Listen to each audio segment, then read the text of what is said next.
Hello friends, ఆడదే ఆధారం serial ద్వారా బుల్లితెరకు పరిచయమైన మధు రెడ్డి మనందరికీ సుపరిచితమే. ఆ సీరియల్ అప్పట్లో ఎంత ఫేమస్సో మనందరికీ తెలిసిందే.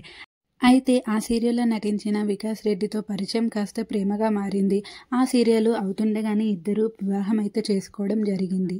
ఆ సీరియల్ తర్వాత వికాస్ రెడ్డికి అయితే బుల్లితెరలో అవకాశాలు తగ్గాయనే చెప్పవచ్చు. కానీ మధురెడ్డి మాత్రం తన సీరియల్తో దూసుకుపోయిందనే చెప్పవచ్చు. కానీ కొంతకాలం తర్వాత ఇంకా మధురెడ్డి అయితే సీరియల్కి బ్రేక్ చెప్పేసింది. తాను సీరియల్ మానేయడానికి గల కారణం చెప్తూ మధురెడ్డి అయితే అప్పట్లో ఎమోషనల్ అయిన విషయం కూడా మనందరికీ తెలిసిందే.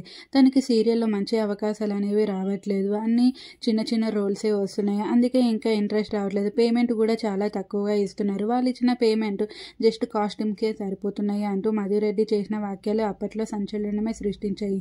ఈమె కొన్ని అడపాదడప సినిమాల్లో కూడా నటించింది సైడ్ క్యారెక్టర్లో. అలాగే వికాస్ రెడ్డి అయితే సైడ్ బిజినెస్ అయితే ఉంది, అందుకే వీళ్ళిద్దరైతే సినిమాలు సీరియల్ మానేసి ఇంకా బిజినెస్ అయితే చూసుకుంటున్నారు. ఈ బిజినెస్తో పాటుగా మధురెడ్డి అయితే యూట్యూబ్ ఛానల్ని కూడా మెయింటైన్ చేస్తుంది. దాదాపు 700 సబ్స్క్రైబర్స్ ఉన్న యూట్యూబ్ ఛానల్ని అయితే మధురెడ్డి అయితే మెయింటైన్ చేస్తుంది. అన్ని వీడియోలు అందులో షేర్ చేసుకుని అలాగే ప్రమోషన్స్, కొలాబరేషన్స్ చేసుకుంటూ అందులో కూడా మనీ అయితే గట్టిగానే సంపాదిస్తున్నారని చెప్పవచ్చు. అయితే మధురెడ్డి దంపతులు అయితే తన యూట్యూబ్ వేదిక ఒక గుడ్ న్యూస్ అయితే ఫ్యాన్స్ అందరితో షేర్ చేసుకున్నారు. 8 సంవత్సరాల తర్వాత మళ్ళీ నేను తల్లి కాబోతున్నాను అంటూ మధురెడ్డి అయితే ఎమోషనల్ అయిపోయింది.